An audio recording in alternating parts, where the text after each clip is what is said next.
And we are back here on the GSMC Football Podcast. And for the final part of the show, we're going to talk about the Cowboys-Dolphins game from Sunday. We'll get into that, and then that'll be it for the show. So with this game, you have the Cowboys, a team that struggle to beat teams on the road. And then you have the Dolphins, who haven't beaten a team with a winning record. Right? Yeah, they haven't beaten a team with a winning record. Yeah, this was going to be a statement win for somebody, that ended up at least one team prevailed, and that was the Dolphins, winning 22-20. So we'll get into the how this all unfolded. So the Cowboys, they went right down the field on their first drive, 15 plays, 73 yards, almost 8 minutes of time of possession. And they ended up fumbling. Tony Pollard ended up fumbling. Or no, Dak Prescott ended up fumbling. Pollard actually, it looked like he was going to score, but they held him out. And then, they ended up fumbling, the Cowboys. So then the Dolphins took over, and they went 10 plays, 59 yards. 4 minutes, 27 seconds of time of possession. Kicked a field goal. Jason Sanders, he was busy. He had a lot of field goals in this game. 57-yarder to make it 3-0. And then the Cowboys on their next drive went 3 plays, 75 yards. Dak Prescott connected with CeeDee Lamb for a 49-yard touchdown, so that made it 7-3. Dolphins then turned it over on downs. Cowboys punted. Dolphins kicked another field goal. Jason Sanders from 52 yards out. See, I could have used him, this week instead of Harrison Butker in fantasy. Then the Cowboys punted. Then the Dolphins went 8 plays, 71 yards. And Tua Tagovailoa connected with Raheem Mostert for a 4-yard touchdown, so that made it 13-7. And that was the score at the half. Then both teams punted. Dolphins kicked another field goal, a 54-yarder from Jason Sanders. I mean, he had a game, really. So that made 16-7. Then the Cowboys kicked a field goal. Brandon Arbery, 43-yard field goal to make it 16-10. Then the Dolphins answered with another field goal. A 35-yarder from Jason Sanders, and the Cowboys kicked a field goal, Arbery from 33 yards out. So that made it 19-13. Dolphins punted. Then the Cowboys went 17 plays, 69 yards, 7 minutes, 39 seconds of time of possession down the field, and Dak Prescott connected with Brandon Cooks for an 8-yard touchdown. So that made it 20-19, and I thought at that point, I was like, Tua was going to throw a pick or something, and the Cowboys are going to get a win. But no, the Dolphins, they get in the field goal range, and Jason Sanders kicks a 29-yard field goal to get the win. Dolphins win 22-20, improve to 11-4. Cowboys drop to 10-5.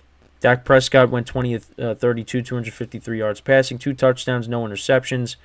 Cowboys only ran the ball for 97 yards. Tony Pollard had 38. Dak Prescott had 25. CeeDee Lamb had a great game, 6 receptions for 118 yards and a touchdown. Then for the Dolphins, Tua Tagovailoa had a good game, 24-37, 293 yards, 1 touchdown, no interceptions. Cowboys held the Dolphins to under 100 yards. So, and that was something that I thought the Cowboys were going to get shredded in the running game. I mean, they did last week with James Cook, but not this week. I mean, Mostert had 46. He actually got banged up in this game. Waddle also got banged up in this game as well. He only had that 1 catch for 50 yards. Achane had 24 yards rushing. Jeff Wilson had 21. Tyreek Hill was the leading receiver, 14 targets, 9 receptions for 99 yards. Raheem Mostert had the 1 reception for 4 yards for the touchdown. The Dolphins, that was a big win for them. And again, it doesn't get easy because they play the Ravens and the Bills the next 2 weeks. So they got a lot on their plate. And then as for the Cowboys, you got the Lions, and then you got the Commanders to finish off the year. But listen, the Cowboys, played better than they did against the Bills at least. I mean, they honestly should have won the game. But they ended up losing again, and people are going to look at them as frauds. People kind of look at the Dolphins. People look at the Dolphins as being fraudulent. I mean, I did, that segment talking about them and the Lions. The Dolphins, they haven't, until they beat the Cowboys yesterday, they hadn't beaten a team over 500. But that was a big win for them. Cowboys, I mean, listen, they're a good team. I mean, these teams are both good, but they're not. I don't think they're going to end up in the dance. Um, I don't see that happening. Unless the 49ers get knocked out, then that's a different story. But the Cowboys, listen, I mean, they're a team that struggles on the road, and odds are they're probably going to have to go to Philly and San Francisco if they're going to want to get to the Super Bowl, and I don't think they're going to be able to do it. And then, for the Dolphins, I mean, listen, the AFC is weak, but, they struggle against good teams. And Jason Sanders had to kick all these field goals for them to win. So, they only scored one offensive touchdown, and that was Mostert. And other than that, if it wasn't for Jason Sanders, I mean, they don't win this game.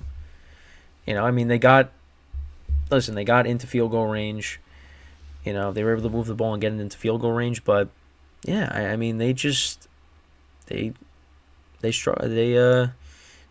didn't put up as much points as we're accustomed to seeing. I mean, you beat the Jets 30-0, but again, that's the Jets.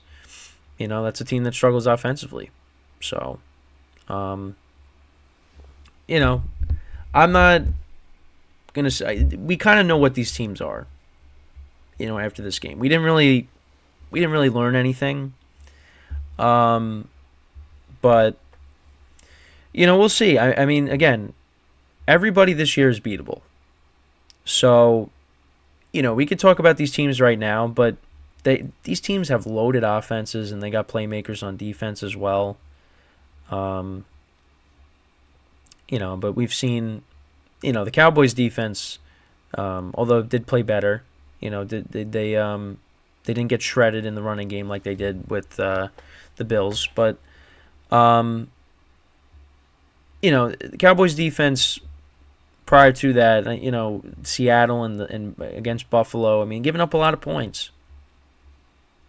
And everybody's talking about, with Tyreek Hill being out, the Dolphins are a different team.